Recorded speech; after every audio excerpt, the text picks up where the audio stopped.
कल तक हम लोग क्या पढ़े थे? सारे सिमेंटिक्स पढ़ चुके थे, मतलब टोकन्स पढ़ चुके थे सारे, और हम लोगों ने कल इनपुट और आउटपुट लेने की मैकेनिज्म पढ़े थे कि इनपुट स्टेटमेंट कैसे लिखते हैं और आउटपुट स्टेटमेंट कैसे लिखते हैं। तो अगर हम बात करें प्रोग्रामिंग की, तो प्रोग्रामिंग में हम फर्स्ट प्रोग्राम करते हैं क्या फर्स्ट प्रोग्राम करते हैं? हम हेलो वर्ड प्रिंट कराना चाहते हैं। तो हेलो वर्ड प्रिंट कराने के लिए हमारे पास क्या है? यहाँ पर पाइथन में सबसे आसान तरीका है कि हमको कुछ और फॉर्मेलिटी नहीं पूरा करते हैं, सीधे सीधे हम कंसोल पर प्रिंट लिख देंगे और इसमें हम एक स्ट्रिंग प्रिंट करा देते हैं हेलो। बस ये एक आपका प्रोग्राम हो गया, एक लाइन। जबकि वही हेलो वर्ड प्रिंट कराने के लिए अगर हम लोग जावा और सी में जाए तो बहुत सारी फॉर्मेलिटी पूरी करनी मालूम। तो याद है मैंने बताया था, जैसे अगर आपको सी में हेलो वर्ड प्रिंट कराना है तो क्या करना पड़ता? सबसे पहले आपको कुछ हेडर फाइलें इंक्लूड करानी पड़ती, इंक्लूड stdio.h, फिर void main, ये आपको मेन फंक्शन यूज करना पड़ता, फिर उसके बाद आपको प्रिंट कराना पड़ता, और प्रिंट का फंक्शन क्या होता है इसमें? प्रिंटफ, और फिर हम यहाँ हेलो करते हैं। ये किसमें हो गया? ये सी के लिए हो गया फर्स्ट प्रोग्राम। वही अगर हम जावा की बात करें तो जावा में हमको क्या करना पड़ता है? सबसे पहले क्लास बनाना पड़ता है। तो क्लास मैंने मान लो हेलो नाम का एक क्लास बनाया, फिर उसके बाद public static void main string args, ठीक है। ये आपको इतना करना पड़ता था। फिर इतना करने के बाद आपको system dot out dot print ln, और फिर इसमें आपको दे देना था। ये तरीका होता था किसमें? जावा। तो अब सोचिए फर्स्ट प्रोग्राम हमको सी में सीखना आसान है कि जावा में सीखना आसान है कि पाइथन?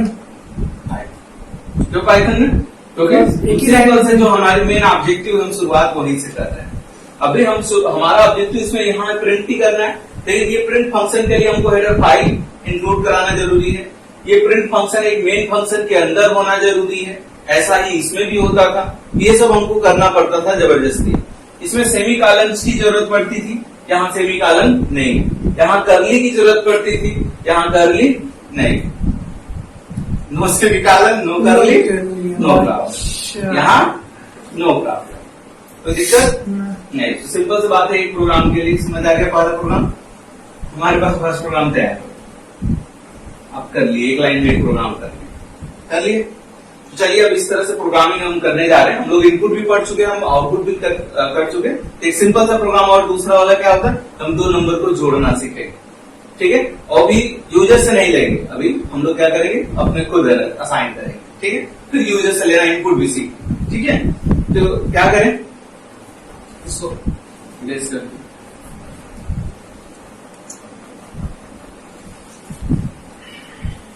जैसे मान लीजिए मैंने आपको एक प्रोग्राम दे दिया कि write a program to, what means write a program to initialise two number and calculate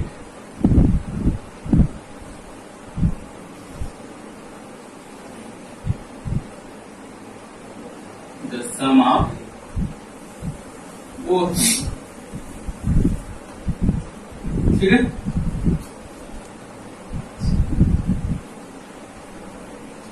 क्या करना है? ये क्वेश्चन है आपका। क्या कर रहा है कि write a program to initialise मतलब अभी इनपुट नहीं लेना है, आपको खुद असाइन करना है वैल्यू, ठीक है। Initialise two number and calculate the sum of both number, दो नंबरों को लेना है और दो नंबर को जोड़ना है, ठीक है। तो अभी यूजर से नहीं लेना है, तो इसका मतलब हम प्रोग्राम कैसे करेंगे? कंसोल पे सीधे एक वेरिएबल लिया, इसमें हमने खुद असाइन किया 20, एक बी वेरिएबल लिया, इसमें असाइन कर दिया हमने 30। सिंपल सा बात है। एक सी वेरिएबल लिया, इसमें a प्लस बी कर दिया हमने। सिंपल एक्सप्रेशन, प्रोग्राम तैयार। अब हमें क्या कर देना है? प्रिंट करना है। तो प्रिंट में क्या हम कर सकते हैं? प्रिंट सबसे पहले मैसेज दे दें, the first number equal to, ये हमारा मैसेज पूरा हुआ। और याद होगा हम कॉमा से सेपरेट कर सकते हैं, याद होगा कल बताए थे कि स्ट्रिंग के साथ हम कोई और भी वेरिएबल हम प्रिंट करा सकते हैं, तो स्ट्रिंग के साथ हमको फर्स्ट नंबर किसमें है, ए में, तो हम यहाँ ए प्रिंट कर देंगे तो ए की वैल्यू प्रिंट हो जाएगी। क्लियर है? सेमीकोलन नहीं है, ध्यान रखिए। फिर प्रिंट सेकंड के लिए, और ध्यान दीजिए इसमें हम स्लैशन नहीं लगा रहे हैं।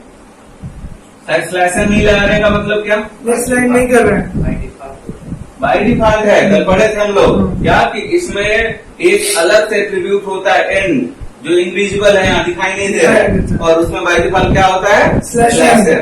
तो इसका मतलब अगर हम ये प्रिंट करा रहे होते जावा या सी में, तो अगर हम ऐसे प्रिंट कराते ना तो एक ही लाइन में प्रिंट करता आउटपुट, लेकिन ये क्या करेगा, बाय डिफॉल्ट चेंज कर देता है, चेंज करके न्यू लाइन पे प्रिंट करेगा। ठीक है, अब हम लास्ट वाला मैसेज क्या प्रिंट कराएंगे, the sum of both number is, the sum of both number. ठीक है, इसमें है किसमें है, सी। क्लियर? तो ये हमारा प्रोग्राम इसका तैयार हुआ, बस दो नंबर को जोड़ दें। तो ये क्या था, इनिशियलाइज है। अगर मान लीजिए हमें इसी प्रोग्राम में आपको बोल दिया क्या करिए, इनपुट। अब इनपुट तो यूजर से हमको इनपुट लेना, अब इनपुट लेना तो हमको इनपुट फंक्शन को भी जानना जरूरी है। इनपुट फंक्शन हम लोग कल पढ़ चुके हैं। अब दो नंबर को हमको लेना है, हमको क्या करना पड़ेगा, इनपुट लेना पड़ेगा। तो यहाँ हम वही करते हैं इनपुट के लिए, कैसे, ए स्क्वायर को क्या करेंगे, इंट क्यों करेंगे, इसके बारे में मैंने कल वाले वीडियो में पढ़ा था, देखिएगा ध्यान से। इंट इसके अंदर इनपुट में हम क्या लिख देंगे, एंटर द यूजर से हमको बोलना पड़ेगा, ये यूजर के लिए मैसेज है, एंटर द फर्स्ट नंबर। फिर B int input enter the second number. ठीक है, अब क्या करेंगे, आप वो क्या कहते हैं, सम करेंगे, सी वेरिएबल में सी में जोड़ देंगे, हो गया। अब आगे फॉर्मेट कीजिए, हो जाएगा, समझ आ रहा है सर। अब हम हमारे पास यहाँ पर जावा पाइथन जो है हमको ये फीचर देता है कि जितनी लाइनें आप लोगों ने किया है प्रोग्रामिंग में, ये एक लाइन में भी कर सकते हैं। कैसे कर सकते हैं, इसको आप लोग पूरा कर लीजिएगा, मैं बता रहा हूँ एक लाइन में कैसे करें।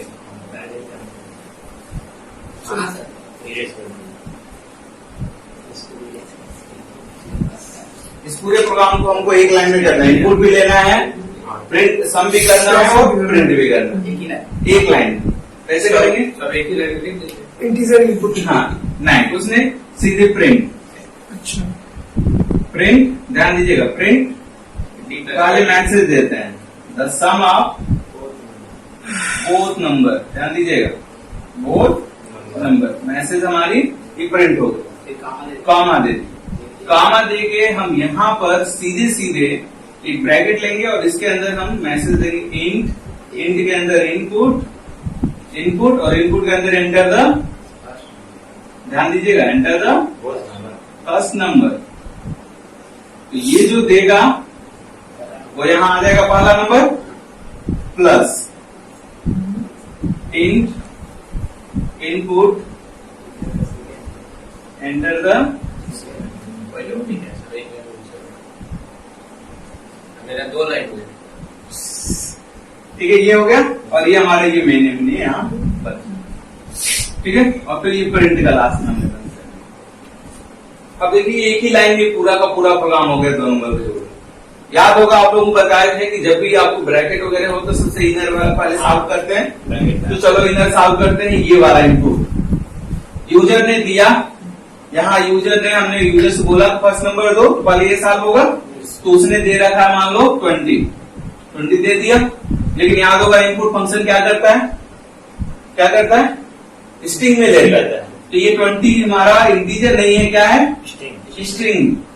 ठीक है, तो अब ये इनपुट किसके अंदर है, इंटीजर के इंटीजर में। तो ये क्या कर रहा है, ये टाइप कास्ट करा रहा है, तो इसको कन्वर्ट कर दे रहा है इंटीजर में, मतलब स्ट्रिंग से बदल गया इंटीजर। तो ये दोनों ब्रैकेट सॉल्व हो गए। अब ये फिर इधर की चलता है, अब यहाँ पे उसने वैल्यू दे दिया, कोई मान लो 15 दे दिया, लेकिन ये किस में दिया? स्ट्रिंग में। स्ट्रिंग में। फिर इस इंट ने इसको क्या कर दिया? वेरिएबल इंटीजर में कन्वर्ट कर दिया। Yes, sir. अब हमें ये क्या मिल रहा है इस कॉमा के बाद? 20 प्लस 50। अब ये हमें मिल जाएगा। आउटपुट कैसे मिलेगी हमें? आउटपुट क्या होगा? लिखेगा, ये मैसेज होगा सीधे the sum of both number, ठीक है। फिर उसके बाद आपके पास ये कॉमा है तो स्पेस मिल जाएगा, थोड़ा सा स्पेस मिल जाएगा और कितना मिलेगा हमें? 35। ये आउटपुट आ जाएगा एक लाइन की प्रोग्राम। समझ आ रहा? तो ऐसा कर सकते, लेकिन ये बाद में करिएगा। अभी आप शुरुआत में पढ़ रहे हैं तो आप लोगों को वही अलग अलग वेरिएबल लेके चलना। यहाँ हमने कोई वेरिएबल नहीं ले, बिना वेरिएबल का प्रोग्राम चलेगा। सीधे प्रिंट भी हो गया। सीधे प्रिंट भी हो गया, है ना? Yes. इसी प्रिंट के अंदर हमने इनपुट भी ले लिया, ठीक है। सम भी कर दिया। हाँ, एक्सप्रेशन भी सॉल्व कर ली और सीधे प्रिंट भी कर ली। ये हो सकता है, Yes.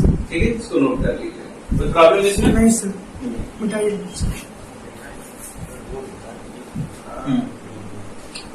चलिए, इसी तरीके का एक प्रोग्राम तुरंत हमें करके दिखाइए तो। प्रोडक्ट हो जाता है। जल्दी जल्दी देख लो। एक प्रोग्राम में क्या था, एक लाइन वाला नॉर्मल आप लोगों ने कर लिया था, एक लाइन में गलती हुआ था इसका। एक लाइन वाला फिर एक बार बता देते हैं, क्लियर हो जाएगा। सर क्या करना है? सीधे प्रिंट किया हमने, हमको मैसेज देना है। अगर मैसेज नहीं देना हो तो सीधे सीधे इनपुट मांगते मल्टीप्लाई करते प्रिंट हो जाता है। लेकिन हमको मैसेज भी देना है। मैसेज क्या देना है? सीधे हाँ, the product of both number. तो हमने ये बोल दिया the product of both number, ठीक है। ये हो गया। अब इसके बाद हमने सीधे सीधे, हम ब्रैकेट ना लगाएं तब भी हम सीधे क्या करें, मांगे यूजर से इंट इनपुट और इसमें बोलते हैं एंटर द फर्स्ट नंबर, ठीक है। इसको हमने इनपुट को बंद किया, फिर किसको बंद करेंगे? इंट को। हो गया इतना काम। अब इसी के बीच में क्या लगा देंगे? प्रोडक्ट का ऑपरेटर लग गया। फिर उसके बाद फिर इंट लगाएंगे, फिर इनपुट और इसमें क्या बोलेंगे? Enter the second.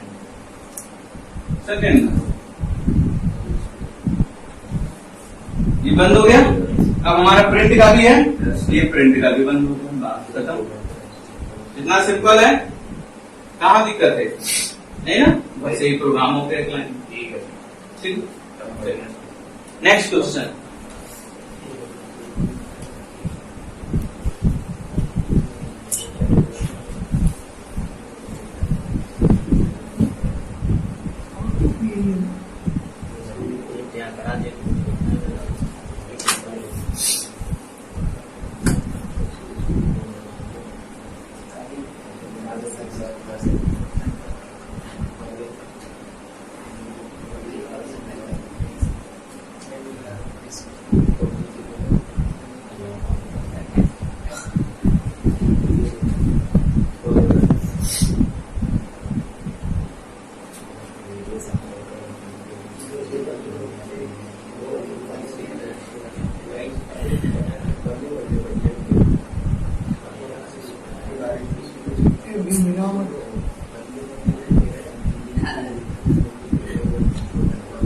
चलो शुरू हो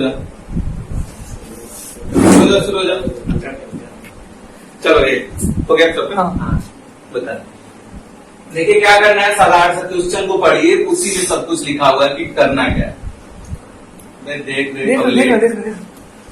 कह रहे हैं कि आपके क्वेश्चन में ही सब कुछ लिखा हुआ है कि आपको करना क्या है। क्या करना है? सबसे पहले देखिए करेक्ट राइटर प्रोग्राम। चलो ठीक, हम प्रोग्राम लिखेंगे। किसके लिए? हम पहले इतना देखते हैं, इतना देखते हैं। इनपुट क्या करना है? रेडियस ऑफ सर्कल, मतलब मांगना क्या है? एक चीज, सिर्फ एक चीज। अगर यहाँ पर कुछ और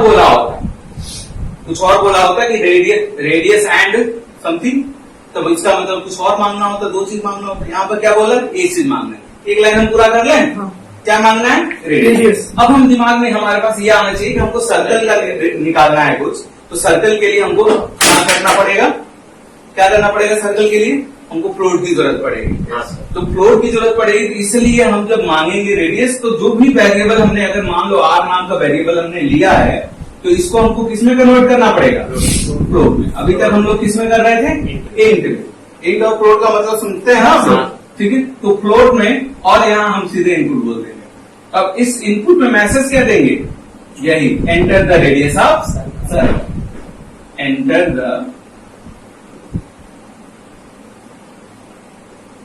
क्वेश्चन में सब कुछ है, ध्यान दीजिएगा। हमने पहला काम कर दिया, हमारे पास रेडियस मिल गई, और रेडियस मिली तो कहाँ रखा है हमने? आर। क्लियर? अब हम चलते हैं, इस लाइन को आगे बढ़ाते हैं। And calculate the area, circumference and diameter. मतलब क्या क्या करना है? 3 चीज कैलकुलेट करना है। इनपुट का काम हो गया, अब प्रोसेस चलेगा, मतलब हमको कैलकुलेशन करना है। कैलकुलेशन के लिए हमको एक्सप्रेशन देने होंगे, एक्सप्रेशन में फार्मूले होते हैं, हम फार्मूला लिखेंगे। तो हमने क्या किया? एरिया नाम का सीधे सीधे वेरिएबल बना दिया। मीनिंगफुल वेरिएबल होना चाहिए, हम A1 A2 कुछ भी बना सकते हैं, लेकिन हमने एरिया नाम का बनाया। तो चलिए, एरिया इक्वल टू क्या होता है? एरिया का फार्मूला पाई आर स्क्वायर। तो हम सीधे पाई यहां नहीं लिख सकते, इसलिए पाई की वैल्यू लिखेंगे। तो हमने लिख दिया 3.1 पाई आर स्क्वायर। आर का मतलब रेडियस। अगर यहाँ पर आपने जो कुछ भी लिया होता वही यहाँ लिखते, हमने आर ही ले रखा है इसलिए हम आर लिख रहे हैं। तो रेडियस आर, और स्क्वायर का मतलब पावर लगाना है। तो पावर के लिए हमारे पास एक ऑपरेटर है, एक्सपोनेंट। एक्सपोनेंट। कितना लगाना है? 2। हमें एरिया हमारे पास मिल गया। मतलब एक कैलकुलेशन हमने कर दी, इसका एरिया। हम चाहे कहीं एरिया प्रिंट करा दे, फिर सर्कमफरेंस निकाले, फिर प्रिंट कराए, ये भी तरीका है। या हम क्या करें, एक बार हम निकाल लें, फिर प्रिंट कराएं सबको एक साथ, और तो हम निकाल लेते हैं सर्कमफरेंस। तो हमने सर्कमफरेंस के लिए CIR ले लिया। तो इसका फार्मूला क्या होता है? 2 पाई आर। फिर डायमीटर क्या दिया? ये ले लिया हमने 2 इंटू, मतलब हमारे पास ये इसने बोला है कि 3 कैलकुलेट करिए हो। अब कैलकुलेशन का काम पूरा होगा, लेकिन जब हो गया तो हमको यूजर के सामने फिर दिखाना भी तो होगा। क्या इतने प्रोग्राम यूजर के सामने कुछ आएगा? नहीं आएगा। तो यूजर के सामने दिखाने के लिए हमको किसकी जरूरत पड़ती है? प्रिंट की। तो हम प्रिंट करेंगे। क्या प्रिंट कर देंगे? तो यूजर के सामने सबसे पहले प्रिंट करेंगे कि उसने क्या दे रखा था। क्या दे रखा था? रेडियस। तो हम मैसेज दे देंगे द रेडियस आप सर्कल। हम प्रॉपर मैसेज देने के लिए हम इक्वल भी लगा दें, कोई दिक्कत होगी? इक्वल से नहीं, एक मैसेज होगा और यहाँ कामा में हम आर दे देंगे, मतलब हमने रेडियस प्रिंट करा दिया। दूसरा क्या प्रिंट कराना है हमें? एरिया। एरिया कैसे प्रिंट कराएंगे? कॉलम लगा देंगे जल्दी जल्दी। Inverted comma. ठीक है, चलो ठीक है। तो ये हमने क्या कर दिया? The area. और एरिया के लिए हमने क्या कर दिया? एरिया प्रिंट करा दिया। ठीक है, नहीं। फिर प्रिंट, फिर यहाँ पर आप प्रिंट करा दोगे सबका, हो जाएगा चारों। सर तो दिक्कत इसमें होगी? तो कहाँ प्रॉब्लम आ रही थी? तो किया हुआ था sir, area 3.14 into r into r कर। हाँ, कोई दिक्कत नहीं। आर स्क्वायर है तो कर लिए ना। तो आर स्क्वायर आप कर रहे हो तो आर इंटू आर करो, या आर स्क्वायर करो, कोई प्रॉब्लम नहीं। ये पावर का है ना साइन, याद होगा ना इसको? नहीं तो सर 1 लाइन नहीं कर सकते हैं इसको? हाँ? इसको 1 लाइन में परफॉर्म कर सकते हैं, जैसा कि आप अभी बताएं पिछले वाले में। 1 लाइन में परफॉर्म नहीं कर सकते हैं। मैं बता रहा हूँ, देखना कितना लंबा होगा। ये हो गया। अब चलिए एक लाइन में करते हैं, लेकिन अभी उस पर आप ज्यादा मत ध्यान दीजिए, बाद में ध्यान दीजिए जब आप पूरे हाँ तो मैं प्रोग्रामर थोड़ा बन जाएगा थोड़ा सा। लेकिन मैं बता रहा हूँ कैसे करेंगे एक लाइन। मिटा दें क्या? हाँ सर। चलिए एक लाइन में कैसे करेंगे? वही लिख लेंगे सर। सीधे सीधे print area circumference diameter of the circle. देखो हमको क्या करना है, सबसे पहले प्रिंट एक ही लाइन में करना है सारा। तो प्रिंट में सबसे पहले प्रिंट करेंगे the area of circle. Area circle, इसमें हमको क्या करना है? अब हमको क्या चाहिए? एरिया के लिए क्या फार्मूला है? Pi r square 3.14 pi into float input enter the radius. Sir area का पूरा फार्मूला नहीं, बस उसका वैल्यू दे दीजिए। फार्मूला ही लिख रहे हैं, पाई आर मिला स्क्वायर।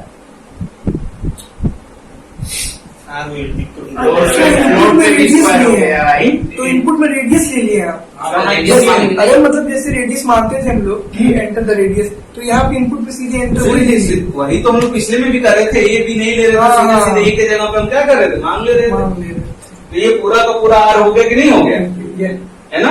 और उसके यहाँ पे स्क्वायर, ऐसे ही कामा करके फिर उसके बाद हम लोग आगे बढ़ा सकते हैं सर्कमफ्रेंस का।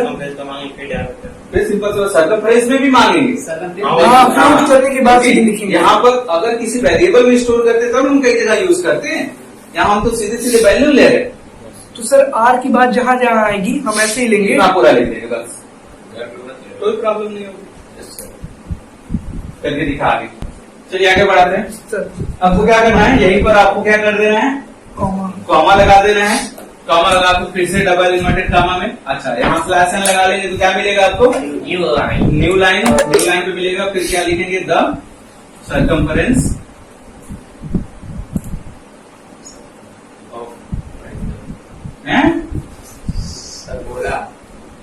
बोला, ठीक है।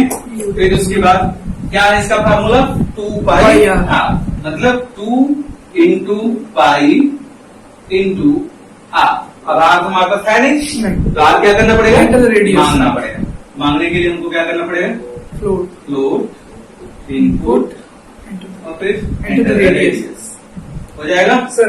फिर कामा के बाद फिर हम क्या करेंगे, डबल कोट के अंदर फिर स्लैश एन, फिर डायमीटर सर्कल करना नहीं है ना। क्या होता है डायमीटर, 2R, तो 2 इंटू आर है नहीं, फ्लोर आर नहीं है तो फ्लोर इनपुट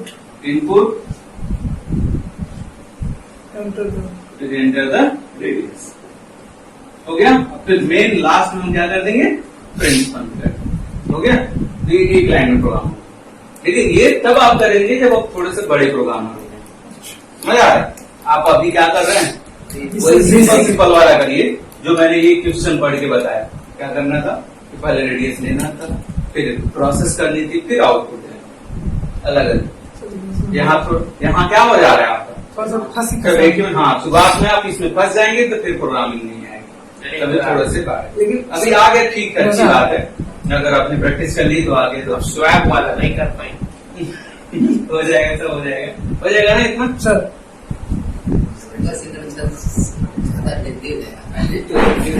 बाकी सब सही है।